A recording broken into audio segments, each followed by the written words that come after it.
Hello, this is Tony from Kate's Crafty Closet with another tips, tricks, and techniques with tea, or as I like to call it, TT&T with tea. So today I'm going to show you how you can make your own stamps. And so let's go ahead and get started. This is just a piece of paper from Neenah Solar White Classic Crest 80-pound version, and this is an MFT. Wonky stitch rectangle die, the largest one in the set. So we're going to put that to the side because we'll need that in a few moments. So then the next thing you want to go ahead and do is find a die that you think would be great to stamp with. So I chose this set from Smal because it has this large floral. So I chose this large floral and I went ahead and die cut it out of some fun foam with adhesive backing on it. So here it is right here. Like I said, I already did the die cut for us, which is sitting right here. And I'm going to make my own little makeshift acrylic block, so to speak, without messing up my acrylic block because it does have adhesive on it. This is just a top to a pill bottle. You can use a lid. You can use kind of anything that you want to use. And I'm just going to peel the adhesive back off of the flower, and it die cuts perfectly, and it's already got cushion on it because it's fun foam, and the fun foam you can purchase at any local craft store in the kids craft section. And I always use a coupon. So I'm just going to place it on there. So that's okay, that'll work. We'll see how it works. I didn't try this out beforehand, so I figured I'd go. So I'm going to use 3 different types of VersaFine Clair inks today because I find that solid images, pigment inks work the best, better coverage, and this way I can't double stamp. I could, but I probably wouldn't be very successful at it. So I'm going to use the Verdant, I'm going to use Belle, and I'm going to use Monarch. So let's go ahead and get started. Let's just ink up this Monarch first, and I have like a little wet paper towel over to the side of me, and if you don't want it inked up all the way, you don't have to. So here I have it all inked up, and I'm just going to put it on here, and I can push in the center of that medicine bottle, and look, there we go, we have that. And if I want to, I can do a second image, which will be a little bit lighter, and that's okay, and create a background, because you see how the pigment ink, how it's just much more solid. And then we'll go one more color. We'll have a third color of that, and it's less I gotta wipe off too, if you think about it. And so that's great. So that is the Monarch, which is the purple. I want to say flavor, but it's not a flavor, it's a color, but that's just me. So this is the Belle, which reminds me of ice cream, right? But you don't want to eat this, just so you know. Disclaimer, I did not eat this. All right, so next we have the blue. So the darker ones down here, let's go darker up here this time. Okay, and I like that color. And the second color image is there, so let's go down here with that third. And then at the top, we'll go with the third stamp. That's just so cool. And I like this. I even get a gradation in some of it, depending on how well or how not well I stamped. And I'm trying to wipe off as much as I can because I don't want to cross-contaminate my colors, especially going from the dark to the light. I should have went from the lightest to the darkest, but that's okay. We'll improvise on it. Because it's pigment ink, it usually will come off easier anyway if it gets onto the ink pad like that. So here we go.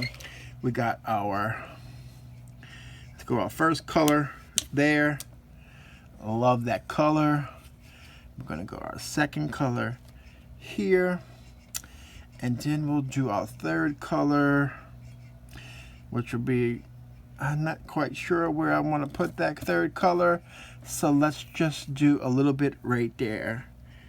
And then I'll go up here with that other side and do it right there. And we still have a few little places to kind of fill in. And I kind of need something right here. So I think I will go with the purple, since The other colors are closer, but I won't ink this heavy. I'll do a light ink. And then we're going to go ahead and stamp that right there. I'm okay that I have that center like that. I'm totally okay with that. And then I'll grab on the edge. I always fill in the edges because it makes it seem to be continuous. And okay. And then we'll go in with another little bit of that green in that corner up there, just because I think it needs it. And we'll make a card later on in another video, how I make something to create a card with it. So there we go. We have that green right there. Perfect. I like that. And it's like, and some of the white space in here, like this is where our sentiment could go. So it's like, I don't stress about that. And see how I may have a little bit of that ink on top of that green. I can just wipe it off with my paper towel, and voila, it's gone. So we have that. And just for the sake of this video, I went ahead and put some liquid pixie dust from Ink on 3 into this little palette that I have here, and I have my brush, and I'm just going to add a little bit of shimmer to the flowers. So pretty, right? Look at how that shine and that shimmer just pops off of those flowers. And like I'm really loving, I really love that green too. So I'm going to do all the green for sure, and maybe I'll go back in, and you know what I think I'm going to do? I'm just going to be honest with you. I'm probably just going to put them on all of them.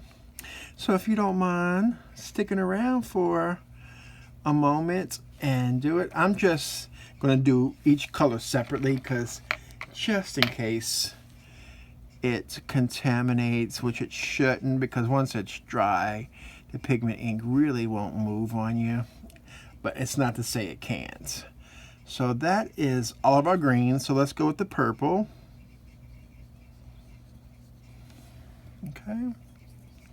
So I love this stuff. And then we'll probably add some gems on here too. Like, why not, right? I like the fact that we have different, because of this stamp images not filled into the center, we have different flowers. Like, we have different variations of it. So I think this is cool. This is kind of cool, like a 70s flower power. But you can use any dye that you think, like, you can, like, the possibilities are endless. Like, you're only limited to your imagination, to be honest with you. And it's like, so try it.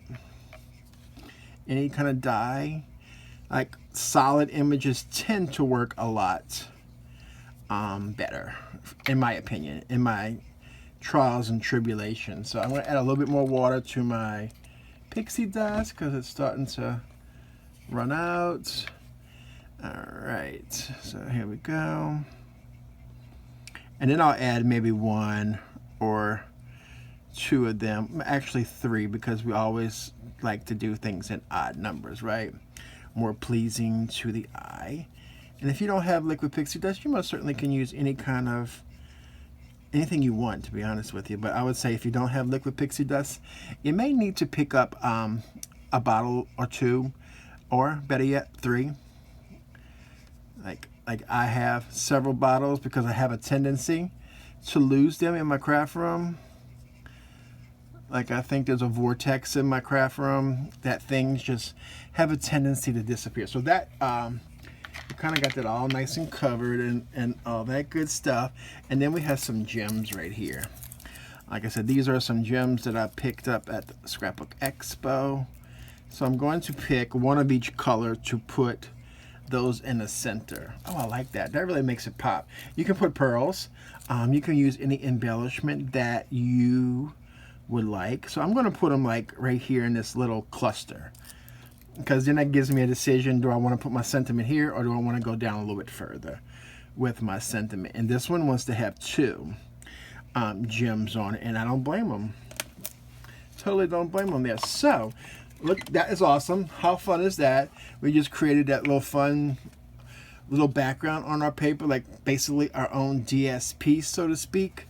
And if I want to, I may go in and fill in right here just to kind of even it all out with some of the green, which, you know, might as well just go ahead and do it now while we're here, right? All right, we're gonna go in while we're here and just add one. All right, that makes me feel much better that we have that taken care of. And then we're gonna go ahead and zap that with some liquid pixie dust, right? Okay.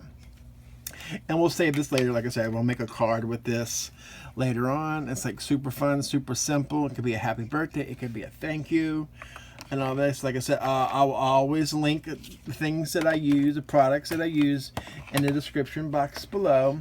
Like I say, if you like this video, make sure you please hit that thumbs up. Make sure you subscribe to this channel and also hit that notification bell when it comes up so you can be notified each and every time I upload a video to YouTube. And I want to thank you for joining me, y'all, and y'all have a crafty day, y'all.